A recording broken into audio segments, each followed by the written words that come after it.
himself. We made 2 videos on the guy, and his story, by the way, is frankly incredible and worth a watch later after this video. This little act of defiance turned Al-Andalus from a distant colony to a self-sufficient power. And under the new Emirate of Cordoba, Al-Andalus became one of the most advanced societies in Europe. They built libraries that dwarfed anything north of the Pyrenees, introduced irrigation, citrus, algebra, and architecture that made medieval Europeans look like fools. Even some Christian scholars started heading south to study Arabic philosophy, and probably eat something else that wasn't salted pork for once. Meanwhile, up north, the kingdom of Asturias was slowly crawling out of its cave phase. Pelayo was dead, but his successors pushed west into Galicia and east into Leon. Those were tiny steps, more like land reclamation than conquest, but they mattered. Every hill, every valley retaken became part of the holy propaganda, proof that God was still on their side. By the late 800s, a kind of cold war had settled over the peninsula. The little mountain refuge of Asturias had evolved into the kingdom of Leon, now ruling most of the northwest. From there, new offshoots began to form. Castile in the center, Navarre in the Pyrenees, Aragon farther east. Each had its own kings, its own squabbles, and one shared goal: push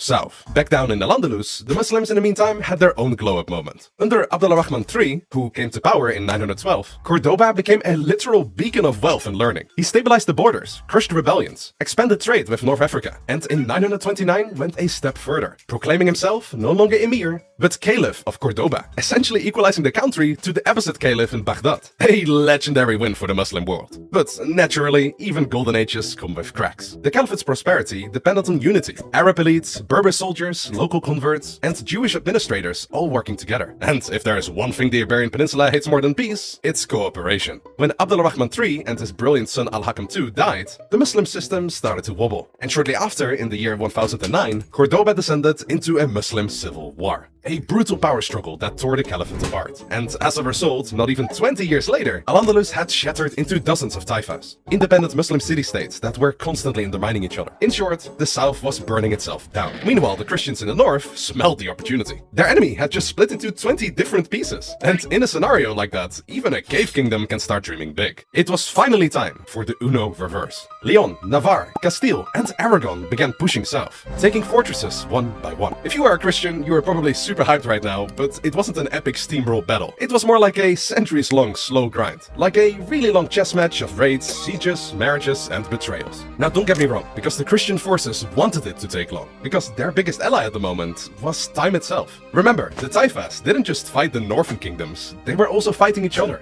Every Muslim prince wanted to taste the glory of being the next caliph. Every city wanted to outshine Cordoba's ghost. And when things got too hot between the Muslims, some of them did the most counterproductive thing possible. They paid the Christian kings for protection. Yes, really. Muslim rulers in Spain were funding the armies that were literally praying for their downfall. By the 1080s, the tide was